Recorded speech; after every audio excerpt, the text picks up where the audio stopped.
کیا گانا حلال ہے؟ مسز آصف بحرین سے۔ سوشل میڈیا پر ایک کلپ میں بتایا جا رہا ہے کہ گانا حرام نہیں ہے، اور اس کی مثال یہ دی کہ اللہ نے حضرت داؤد علیہ السلام کو گانا سکھایا، اور ایک دفعہ بارات قریش قبیلے میں گئی تو آپ صلی اللہ علیہ وسلم نے حضرت عائشہ سے فرمایا کہ کچھ گانے والیاں بھی ان کے ساتھ بھیج دیں کیونکہ وہ گانے کے بہت شوقین ہیں۔ اس کی کیا حقیقت ہے؟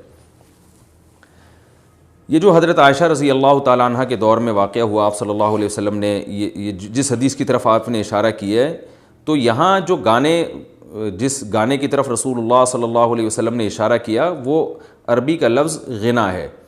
مغنیہ کہا جاتا تھا جو ترنم سے کوئی بھی چیز پڑھیں، اس کو آپ آج کل کے سنگروں پر قیاس نہیں کر سکتے۔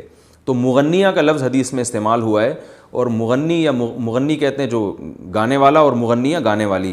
تو کوئی بھی چیز جب آپ ترنم سے پڑھتے ہیں تو اس کو بھی غنا کہا جاتا ہے، ترنم سے۔ تو یہ وہ اشعار تھے جو لڑکیاں ترنم سے پڑھ رہی تھیں، جس میں شادی بیاہ کا تذکرہ تھا۔ تو ایسے اشعار پڑھنا ترنم سے خاص طور پر ان مواقع میں جائز ہیں، اور لیکن یہ قیاس کرنا کہ جو آج کل جس طرح سے گانے گائے جا رہے ہیں اس پر قیاس کرنا یہ بالکل جائز نہیں ہے۔ یہ عربی لغت سے ناواقفیت کی دلیل ہے، کیونکہ اس کو بھی کہا جاتا ہے، ان گانوں کو بھی کہا جاتا ہے، لیکن حدیث سے وہ والے گانے مراد ہیں جو رسول اللہ صلی اللہ علیہ وسلم کے دور میں بچیاں پڑھا کرتی تھیں۔ جیسے رسول اللہ صلی اللہ علیہ وسلم جب مدینہ تشریف لائے تو بچیوں نے پڑھا طلع البدر علینا من ثنیۃ الوداع وجب الشکر علینا، یہ پورا ایک کلام انہوں نے پڑھا۔ تو یہ کوئی وہ اس طرح کے گانے تھوڑی ہیں جس طرح سے آج گانے گائے جا رہے ہیں، اور ان گانوں میں کس قسم کی بےہودگی ہے۔ تو یہ شریعت پر زیادتی ہے۔ آج جو کچھ ہو رہا ہے یہ بالکل حرام ہے، ناجائز ہے، اس کی شریعت میں کوئی گنجائش نہیں ہے۔ البتہ یہ جو آپ نے مثال دی داؤد علیہ السلام گانا گایا کرتے تھے، معاذ اللہ نقل کفر، یہ تو پیغمبر کی طرف نسبت بھی اس کی کرنا جائز نہیں ہے۔ داؤد علیہ السلام کو اللہ تعالیٰ نے ایک خوبصورت آواز دی تھی جس کو مزمار سے تعبیر کیا گیا ہے۔ مزمار اصل میں تو موسیقی کو کہتے ہیں، موسیقی کے آلات کو کہتے ہیں جن کے توڑنے کا ہمیں حکم دیا گیا ہے، اور جس حدیث میں آتا ہے کہ قرب قیامت کی علامات میں سے موسیقی کے آلات کا بڑھ جانا بھی ہے، اس میں مزمار کا بھی تذکرہ ملتا ہے۔ تو یہاں داؤد علیہ السلام کو جو آواز کو جو تعبیر یعنی تشبیہ دی گئی ہے مزمار سے، وہ خوبصورت آواز کی وجہ سے، اس میں ایک ترنم تھا، بہت خوبصورت آواز سے اور خوبصورت طرز میں وہ آپ وہ زبور کی تلاوت کیا کرتے تھے، اس کو مزمار سے تشبیہ دی گئی ہے۔ تو یہ اس سے ہرگز گانا وانا مراد نہیں ہے۔ کوئی پیغمبر نقل کفر نباشت، کوئی پیغمبر گلوکار نہیں گزرے۔ تو یہ آج کل کے کچھ جدت پسند لوگ ہیں جو خواہشات نفسانیہ اور شہوت پرستی کو فروغ دینے کے لیے کہیں سے بھی کچھ ادھر ادھر کے دلائل کو لے کے چسپاں کر دیتے ہیں۔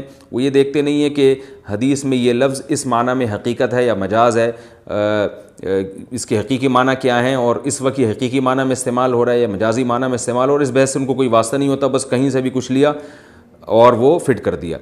جو گانے بجانے کے ناجائز ہونے اور موسیقی کے ناجائز ہونے کی جو سب سے بڑی دلیل ہے، ایک تو قرآن مجید کی آیت ہے سورہ لقمان کی، وَمِنَ النَّاسِ مَن يَشْتَرِي لَهْوَ الْحَدِيثِ لِيُضِلَّ عَن سَبِيلِ اللَّهِ، لوگوں میں بہت سے ایسے ہیں جو اللہ کی راہ سے گمراہ کرنے کے لیے لہو الحدیث، فضول چیزوں میں پڑ جاتے ہیں۔ اور اس آیت کی تفسیر میں صحابہ تابعین کی ایک جماعت سے یہ منقول ہے صحیح سند کے ساتھ کہ اس سے مراد موسیقی ہے۔ تو اللہ نے موسیقی کو اللہ اور اس کے رسول سے غافل کر دینے والا قرار دیا، اور مشاہدے پر مبنی بھی ایک حقیقت ہے۔ آپ کسی موسیقی کے رسیہ آدمی کو رسول اللہ صلی اللہ علیہ وسلم کی سنت کی پیروی کرنے والا یا قرآن کی تلاوت میں دلچسپی لینے والا نہیں پائیں گے آپ۔ جتنے موسیقی کے اور گانے سننے اور گانے بجانے کے آلات میں دلچسپی لینے والے لوگ ہیں وہ دین سے دور ہوتے ہیں۔ وہ الگ بات ہے کہ وہ کبھی نبی صلی اللہ علیہ وسلم کی شان میں بھی کوئی کلام کہہ دیتے ہیں اور اپنے عشق اور محبت کا اظہار کر دیتے ہیں، مگر عملی لحاظ سے وہ شریعت سے کوسوں دور ہوتے ہیں۔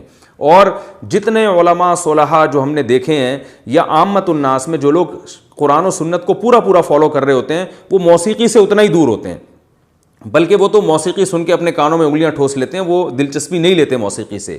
تو موسیقی اور گانا بجانا یہ انسان کو اللہ اس کے رسول صلی اللہ علیہ وسلم سے یہ چیزیں دور کر دیتی ہیں۔